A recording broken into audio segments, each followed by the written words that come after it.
DJ and PK. DJ is off today. Riley Jensen sitting in. This week's coverage of the PGA Championship is brought to you by Uinta Golf, serving Utah golfers since 1971. Bob Casper joins us. At least, Bob, I pick guys that are upstanding and don't break the law. Good morning. Oh, wow. Really? You're going to go there right to begin with? Where else are we going to go? Don't bury the lead. Hey, don't handcuff me with your opinions on this. Oh, wow. Riley? Bob? And you're sitting across the table from him? Listen, we're having a lot of fun this morning, and I just want to know, I mean, you have a little history with this. How do you concentrate after getting arrested before the second round of a tournament? Everybody ought to know. It ought to be Bob. Don't you think? See, and I don't know. That whole situation is kind of crazy, you know. Players arrive at the golf course like hours before their tee time. Yeah, it was 6 in the morning. Because they go warm up, they go eat, they work out with a trainer, they get stretched, all that kind of stuff. And the big thing is, of course, Scotty Scheffler is the one that is talked about. But the problem and everything that's unfortunate is that there was a fatal accident there by the golf course this morning. One of the shuttle buses hit a pedestrian, and he got killed, and that's why all the police were around and that kind of thing. So when Scotty arrived at like 6 a.m., I've been in those cars before with players before. And, the courtesy cars you're speaking of. Yeah, well, yeah, they're a courtesy car. It's a car that the player gets to drive. Yeah. For the week. It has an A sticker on it, right, or a number 1 sticker for their lot. Yeah. And normally when the police see those, they issue them kind of forward and into the club. But this was dark. It was dark at that point, time in the morning. Absolutely. And, there were players that were parked with the traffic and everything a mile or two away that were jumping out of their cars, leaving their family in the cars and walking to the club because they couldn't get into the club. Well, I guess Scotty was close. He went to move around and go into the club. He made a statement, said he was following what they thought, they were telling him, and I guess it wasn't the perception wasn't correct, and he was put in handcuffs and booked into the Louisville Department of Corrections, and then released at 8:40 and arrived at Valhalla Golf Club at about 9:12 and had some breakfast and a quick warm up, and he's going out to play. Yeah, he just hit his tee. He just hit his tee shot off of number 10. Did you pick him up, Bob? Well, he yeah, of course. We do a draft, and he picked Scheffler. He always gets the number 1 pick, and Scheffler and Rory were the obvious 2 picks this year. I would have picked them both. I picked third. DJ picked Rory, but he had no choice. Scheffler's the guy. Yeah. And so it's a real unfortunate situation that all this transpired the way it did. These guys, no matter if it's their personal life or anything else, they have a way to compartmentalize everything that's going on outside the ropes, and then when they get inside the ropes, they have a chance to kind of let the world get away or push the world away and work on what they do, which is play professional golf. That's their job. Yeah, this is when they're in their element, and this is what they do. It'd be like a musician or somebody, all of us on the radio. I got problems, but from 6 to 10, I don't think about these problems. I think about doing radio, and it's actually an escape and a release for me to be able to do this. I put the real world behind me and have fun each morning doing this stuff. We've been doing it for 22 years. Very fortunate. But also, what you need to know, Riley, is we do what I call a territorial draft or assignment. So I get John Rahm because he went to ASU. I went to ASU. Finau, who is in second place, tees off at 1:33 our time. DJ gets him because he had a kid who went to West and Finau went to West. And because Bob has some San Diego background, we give him Xander Schauffele. And Bob was kicking up a storm. He didn't want Schauffele yesterday. All he does is shoot at 62, Bob. Yep. A series of unfortunate events, and it worked out in my favor. Oh, he was winding up a storm. You should have heard him, Riley. And I was willing to. He wanted his cousin's uncle's niece's nephew has a lemonade stand or something in Austin, Texas. So he wants. My daughter lives in Austin. His daughter lives in Austin because that's as far away as she can get from Bob because Bob drives her nuts. Oh, jeez. And see now it's personal, isn't it? And so Scheffler lives in Austin, so he wanted Scheffler, and I was willing to give him to him, but DJ just insisted no. He wants to dump Schauffele, and Schauffele was awesome. I watched most of the round yesterday. My gosh. No, he played phenomenal yesterday. 9 birdies and 9 pars. He played a phenomenal round of golf. He tees off at 12:38 today, Mountain Time. Yeah. How about Tony? Tony doing what he does, man. Nice and smooth. Oh. 65. Wow. Yeah, 65. So he's 3 back. Second. Yep. That's the best round he's played in a major championship in the first round. And he said afterwards, his rounds in first rounds of majors, he's always, he shot some decent scores. He shot a 68 in the Masters, in his first Masters. After he dislocated his ankle, he shot a 68 that next day. But he said that most of the time he's trying to keep up, and it's nice to have a bunch of people behind him and only one in front of him. So this is a good golf course for Tony.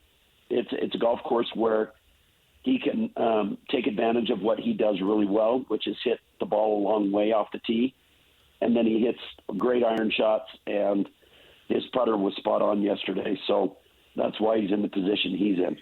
Bob Casper joining us. And Bob, I know you're not going to believe this, but if you go look at, I get Golf Digest every month, and so I was reading a story on Tom Kim and he and his brother, and I wrote down, this was 2 weeks ago, I was on a plane going to Arizona, and I wrote myself a little note, hey, in 2 weeks, take Tom Kim in the draft. And then I forgot. And you didn't take him? I didn't. Nope, I did not. And after reading that story, I thought, hey, this guy sounds like he's got the mental capacity. And a lot of these guys, they have the game. Some have better game than others, but they all have phenomenal games. So, what is the difference? My thought for you, they all have phenomenal games, right? You'd agree with that. Yeah. And what's the difference? And reading that story by Tom Kim, about Tom Kim, I should say, it made me like, I got to pick him. And then I freaking forgot, man. I'm so irritated. And right now he's on the course and he has he's only played a couple holes and he's -1. So he's -6, which is 3 back. I mean, Tom Kim is an interesting player. He burst on the scene on tour. He's won a couple of events. He's played a President's Cup. And then he had a kind of a little lull in his performance and that kind of thing last year. But here he is back, playing a great round yesterday, shot 66, and gets himself right in the mix of things after the first round. So the thing we have to remember about PGA Championship, major championships and stuff is they're more of a marathon and not a quick start. So there's still a lot of golf to play, 54 holes for everybody. And you've got to just kind of keep your head down with the weather conditions, the rain, the softness of the golf course, that kind of thing. You got to be moving forward. You got to keep the pedal down because guys are going to be making a bunch of birdies, and things could get away from you quick if you're kind of conserving and not attacking the golf course, so to speak. When you talk to these golfers, and the thing that I've noticed about professional sports that's been interesting as I've been working with different people and different players is pro seasons are so long. How do these guys keep themselves up week to week, or is that just the difference between the guys that are really good and the guys that aren't, or the ones that are able to consistently get themselves up and ready to go? You know, what's interesting is that golfers, everybody calls, it's funny, we have the caddy on with us every week on our radio show, and he said golf is a great part-time job. These guys are not playing more than 20 to 25 events a year. Mm-hmm. They're only playing half the time. Scotty Scheffler, his wife just had a baby. He took 3 weeks off after his last tournament, and his wife just had a baby 8 days ago, and now he's here playing again in this PGA Championship. But they don't play week after week. They don't get the pressure of being in competition week after week. We're talking about 45 weeks a year that these guys can play in a golf tournament or somewhere in the world. But the majority of them play 20, 24, 25 events a year. Tiger in his heyday was playing like 16.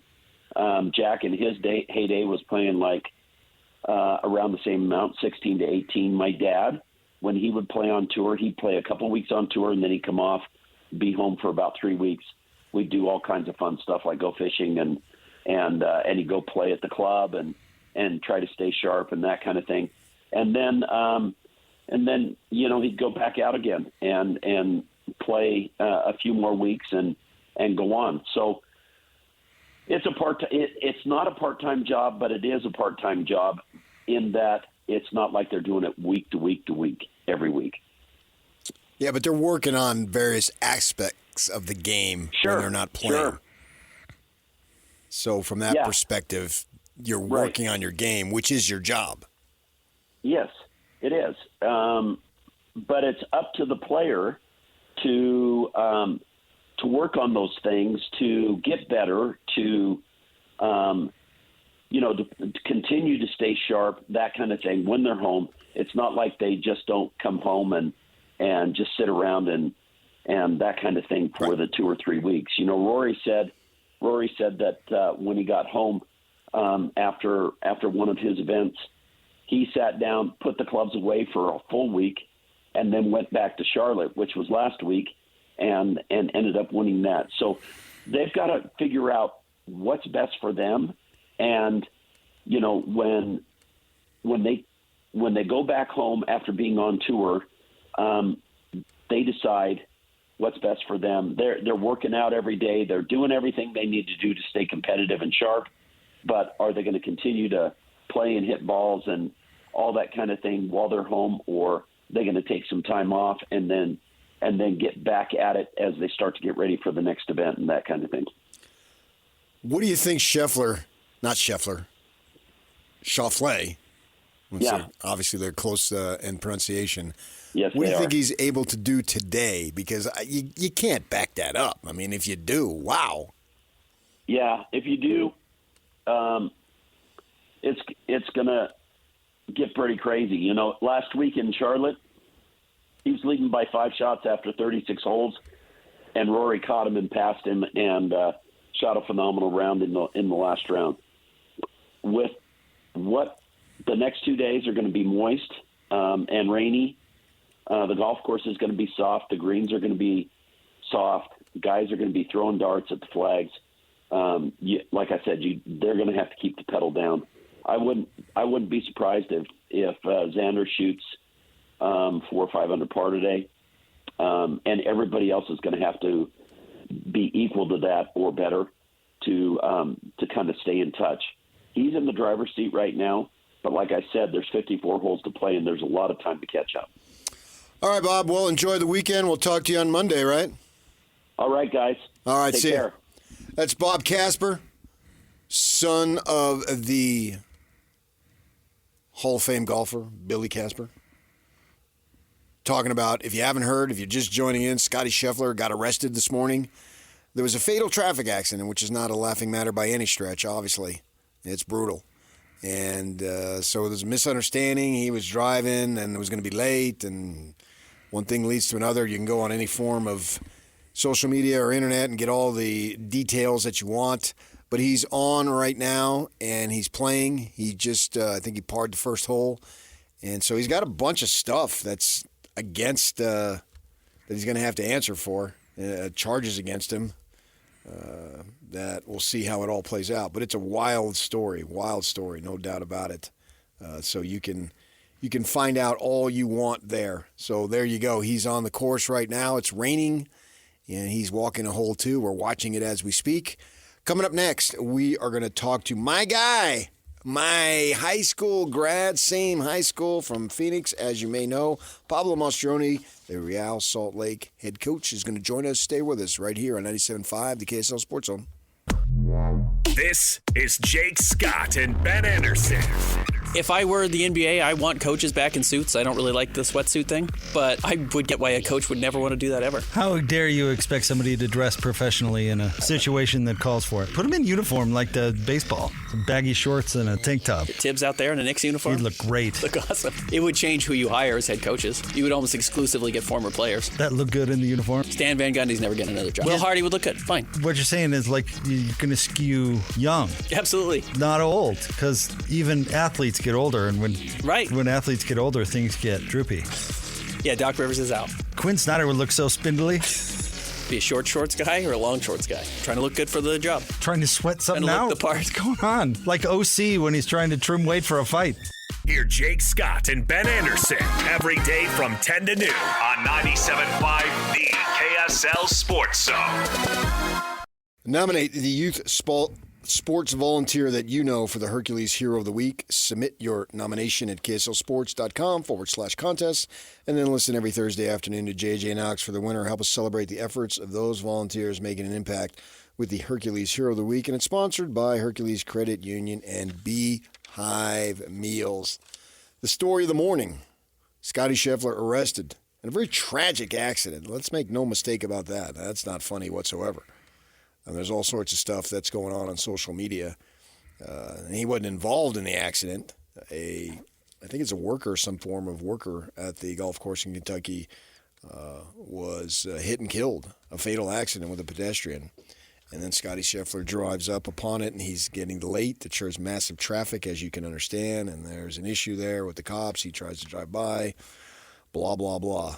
And so away you go. Scheffler didn't stop, dragged the officer a little bit with his car. There's a misunderstanding. One of the co-owners of the golf course went and picked him up at, I guess, some type of booking, jail, I guess you would call it. I'm not sure. And now he's on the tee on the second hole doing his thing. Tee time was delayed. It's raining a little bit there. And they took a picture of him in a jumpsuit as a mugshot. It's crazy. I mean, we've all had that happen to us. I have not. I don't think. I'm not going to rule it out. I rule out nothing. I've seen Jake in a jumpsuit before. I rule out nothing for me because I've been in situations that I never thought I'd be in, and who knows what's going on there. But who knows? And so it's a sad situation for the person. I don't have any information on that who was killed. That's just awful. And away you go there. And Scheffler, the number one player in the world in golf, who there's 4 of these things, majors obviously, and he won the Masters. You know what's funny is that we do a draft, me, Casper, and DJ. And so it was about 2 years ago that Ryan Smith was down. It was down in the Caribbean somewhere, and he was caddying for Tony. I think it was December, and he comes back. We had him on the show in January, the next month, and he got to be around Scheffler, and he just came back raving about him. And so then 3 months later is the Masters, and I pick him to win, and he won. And he's been on a tear ever since. Speaking of being on a tear, how's that for a segue? His team is on a tear. DJ and PK, DJ's off. Riley Jensen sitting in. Pablo Mastroeni, head coach of Real Salt Lake. Good morning. Mr. Mastroeni. How you doing? PK. Good. How you doing, PK? Doing well. Riley Jensen sitting in. A lot to talk to you about. You've got a match tomorrow. You had one last Saturday. You had one midweek. Here's my thought for you on last week. I take the blame on that, by the way, because I'm driving back from St. George. You guys are just in total control of the game. Things are going great. I get home. I go downstairs, fire up the TV, put on Apple TV, and I swear to you, Pablo, not more than a minute later, they score their first goal. And so I should have just stayed in the car. And then it seemed like at that point they were on the attack. You guys were on your heels. And you've talked a lot about momentum. And, you know, how goals obviously just change everything. And then you could just, watching it on the television, I'm not there, you're there, you feel the crowd getting into it. You can, like, feel the energy, thinking, oh, man, this is something that's going on here. As a coach and as a team, how do you change that? Because everything was going great. And it's really across all sports. It's not particular to any sport. Something happens, and all of a sudden, everything flips. Yeah, no, that's a great question, and I think it'll forever be the biggest challenge in managing games, and like you said, in any sport, and in particular in soccer, especially, you know, you're playing away from home, you're up 2-0, and so what they start doing is they start taking bigger risks and sending more players forward, and so now they're flooding your area, and then you as a defensive team have a question. Do we leave more players up, or do we play honest defense to protect the lead? And so oftentimes, because you have the lead, you get honest defending and you get everyone behind the ball. And in doing so, they kind of ping you in. I would say the biggest problem for us in that second half was our inability when we won the ball to maintain the ball. So again, because when your mindset is we're protecting something, you're never going to be thinking attacking. And so the way you beat that is obviously having the ability to move your team up and keep the possession of the ball, to change that momentum, to get the fans kind of quiet, to change their psychology. And then, you know, we had another 2 chances, I think, to score another goal. And if you score that third goal, then it basically takes the winds out of their sails. But if they score one and now it's 2-1, now that momentum continues to build. So, it's tough, because if it was one player sport, you can really affect the psychology, I feel like. But when there's 22 players and 3 referees and 25,000 people in the stands, it's easy for that emotional piece to take over and kind of run the game. My claim to fame in life is that I've actually been golfing with Pablo Mastroeni. He's actually a really good golfer. That's what I hear. That's why he's been avoiding me, is what I understand. And I know that he went to Thunderbird High School, with so you know he's high quality right off the bat. You know all these things. But, I wanted to talk just a little bit about, obviously you're having some great seasons here with Real Salt Lake. You've done a great job of taking over the franchise and taking over the reins. What do you think has been the biggest thing that you've learned from your experience in Colorado to your experience with RSL, and when you look back at that, what has changed or evolved for you that has been the biggest marker? Another great question. I think the biggest thing is my evolution as a person. I think when I first got into coaching, I was a player that had just finished my career, and so I was literally threw myself into the deep waters and figured it out as I went. And obviously with time, you get to understand, your philosophy, your game model, and the way you want to play the game, and the way you want to see the game played. The type of energy you want, the type of tactics you want, the type of player profiles that are important for the way you want to play. And so I think all these things take time. And, I think, going from, a management position in Colorado and then spending a year in Houston as an assistant coach really broadened my perspective as well from, how important assistant coaches are to making the whole thing work and really supporting the head coach. And so I think all these experiences really, allowed me to cement the way the way I see the game, given the type of person I am, and again, knowing my strengths and weaknesses as a person, and surrounding myself with people that make up for my deficiencies. And so, I think when you first start out, the position is very much about the ego. And as the older you get, the more experience you get, you realize that if you're aware of your deficiencies and can find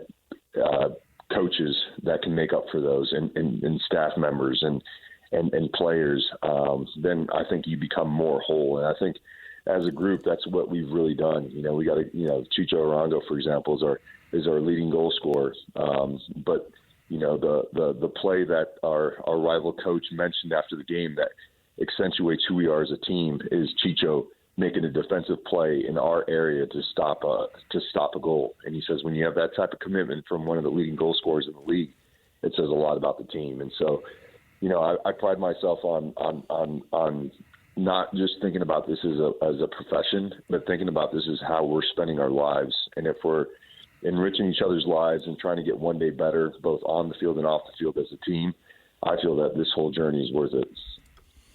Pablo Mastroeni, RSL coach, joining us here, and they play tomorrow in a rematch with Colorado, 7:30 at home. I wanted to talk about the young players the other night against Seattle with Gomez and Luna. When these guys have success and they're young, I mean, they're pups. I would think that combined the ages are not as old as you. And with that in mind, how do you bring along these young guys, and how important is it for them to have success? Because in order to have something to build on, it has to be success. Yeah, no, that's another thing that I think is taking time to learn. I think everyone on the outside really wants these players playing all the time. And what happened, and a lot of us that had gone to college, we were freshmen and we were treated like freshmen. We were sophomores with a little bit more say, but we're still sophomores and underclassmen. And so there's this natural process that you go through of understanding how you fit into the bigger picture, right? And when you're on sports teams in college, it's very much hierarchical. I think nowadays, especially in soccer, a lot of kids are getting signed at 14, 15, 16 years old based upon their potential. And so, the Diego and Andreas, two players that didn't go to college, that have no idea other than I've been the best player on my youth teams my whole life. I've been treated a certain way my whole life. And I expect the same type of treatment when I get to the pros. And so what I'm tasked with, I feel like, and our staff is tasked with, is really teaching them about life and how to fit into a locker room with guys that are 33 years old that have kids not too much younger than they are, and that there's a rite of passage, so to speak, to get to the big times, whilst giving them playing time, whilst building their egos up, whilst allowing them to express themselves in the way they do. And so, last year Andreas went through about 4 months where it was just hard for him, and he wasn't performing well, and he was behaving in a way that wasn't conducive to a great team performance, a great team environment. And so there was games where he didn't play, and then this year Luna, started off with a tough start to the season. And, I pulled him aside, had a chat with him, said, listen, you're going to be a great player. Everything takes time. When you're not playing well, the onus is on me to make sure I'm putting the team in the best position to be successful, and you coming into the game and then making a difference and earning your mojo, getting your mojo back. And so the last 3 games that Luna has played has been fantastic. He's been a catalyst to everything we've done, and Andres has been that guy from the beginning of the year. And so we have 2 young guys whose development is never going to be in a straight line upwards. Right, there's going to always be bumps in the road, and there's going to be bad moments and good moments. And I think it's really important for us as a staff to help them go through those moments psychologically and help them understand that in all professional sports, the best players need to be on the field to help the team win. Whilst, even if you're not performing at the best, you're still a big part of this team, and you're still helping us move forward. So it's always a balance. But those 2 guys have been fantastic in recent games and have been And again, if they're playing the way they're playing, I think we're going to be a good team because we've been putting a lot of pressure on Chicho to get goals and assists every game. And it's wonderful to see when, Chicho isn't on the score sheet, that we have other guys stepping up and doing a great job. In professional sports, it feels like continuity is less and less. Coaches are demanded to win yesterday, and, there's a lot of pressure to be just good right from the beginning. And now you've been able to establish yourself and start to build some continuity. How important is that in the major leagues, in the big leagues compared to colleges or compared to somewhere else? Is that important, or is that an advantage to you guys? Yeah, I think it's really dependent on the head coach's management style, philosophy, the type of culture he wants.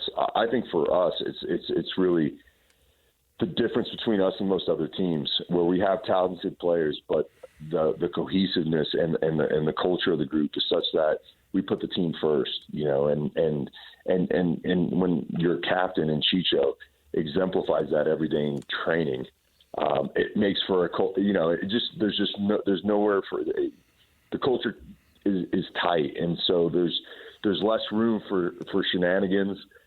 There's less room for side conversations. We're all in this together. And I think it's really important. I would say about, when you first start off in any new coaching positions or club, it isn't really important that you win. However, because winning buys you time. And with that time, you can start to cement the culture. And by that, I also mean the recruitment piece. Because a big part of what we do from a recruitment standpoint is recruit players that are going to respond to the way I coach and to the way we coach. And so it's at times it's almost character first. And then obviously you have to have a prerequisite level of, skill and ability, but we're not going to put that over the character of the persons. And so I think with time and a little bit of success, you're able to kind of cement the culture, which trickles down to the recruitment piece.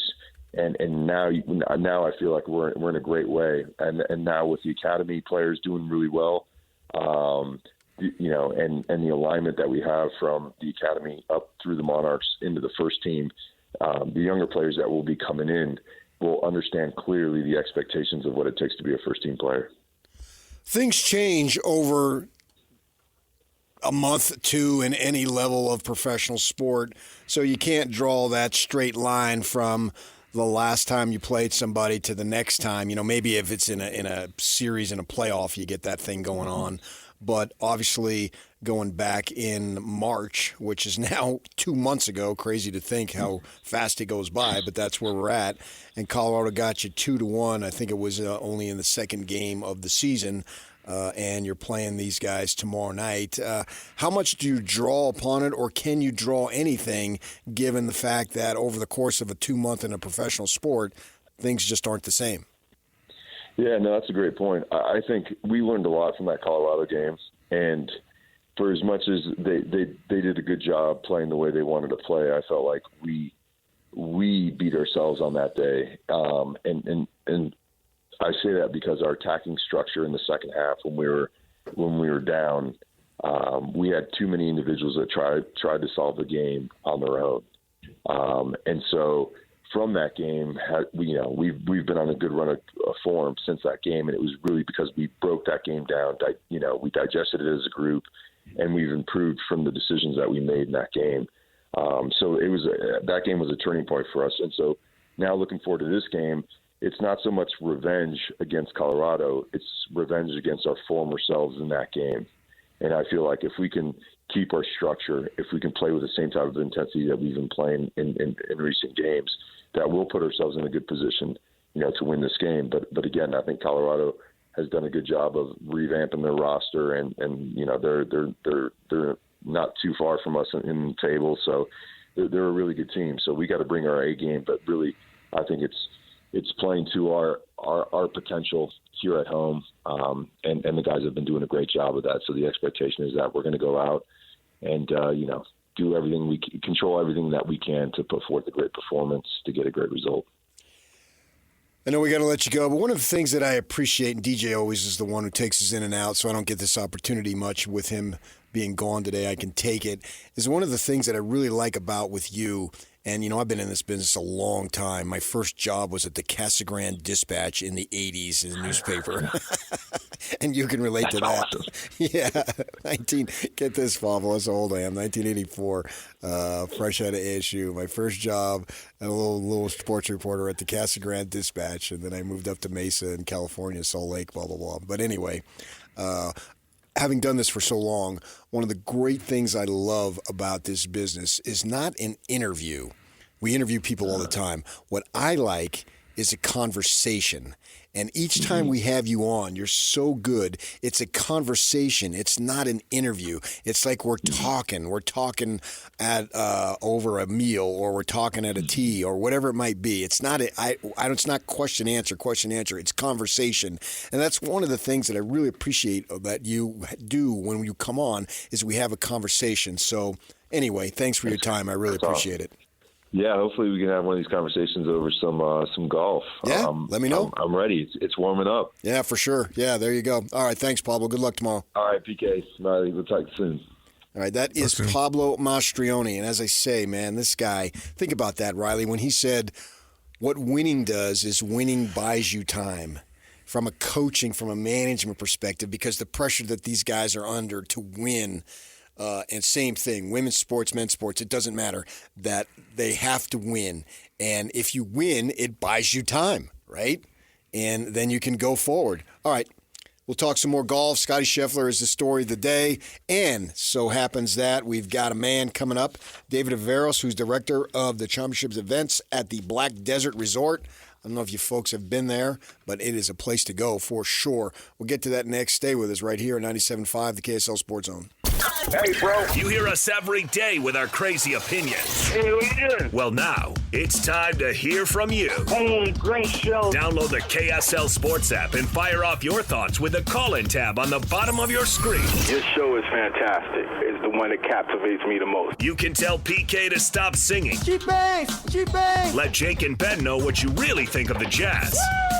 Tell Hans and Scotty about your favorite barbecue spot or what color of tie JJ should be wearing on TV. The best entries will be played on the air. Download the KSL Sports app now and hit the call-in button to let your voice be heard. I think you guys do an incredible job. This is 97.5, the KSL Sports Zone. Simply out of curiosity, what would happen if you got with me? Come on, skip a couple of rocks. This was their breakout tune. Overnight success that took 10 years. Now they're on top of the world. Old Dominion. What did they win last night? Country music, something or other? Group of the Year, the ACMs, the Academy of the Year, Academy Riley. And you scoff. Yeah. Again? They won like 2 or 3 years in a row. And you scoff. You don't think they're any good. You are scoffing. You're scoffing. What am I scoffing about? You mocked them earlier. Don't deny that you did. Old Dominion? Yes, you did. No, you tried to say they weren't country. I tried to say that they were awesome, and you disagreed. This is how you do things. You attack. And I never said anything bad about Old Dominion. I'm actually a fan. I'm on your team. See, this is what I have to do with my wife Nobody's sometimes. on my team, man. I learned that a long time ago. I'm like, what part of I'm on your team do you not understand? I'm a team of one. I know where the battle lines are drawn. Here's the thing. New Jersey and your wife's from New York. I think we're noticing a trend here. Right. Trust nobody. That's why people in New York don't believe in God, because the light at the end of the tunnel is New Jersey. I believe in God, and I believe God's going to curse you for saying that. I said New York. That's what she says. There you go. Man. It's hard to believe in God when the light at the end of the tunnel is New Jersey. I believe in a supreme being. Absolutely, I do. That supreme being has put me on earth to do fabulous things. I'm just waiting to figure out what they are. I'm scared where he's going with this. I think it's about time for a break. Golf is in the news today, and we've got the director of the events at Black Desert. It is now just about 5 months away. The PGA Tour is at their PGA Championship this week in Valhalla. Scotty Scheffler got arrested. He just birdied his third hole. He's going off the back nine. So he picked up a stroke. Xander Schauffele will go off in the lunch hour our time. And then, man, in 5 months, it's going to be coming to St. George. That's going to be all sorts of fun. We'll get an update on that. Stay with us right here on 97.5, the KSL Sports Zone.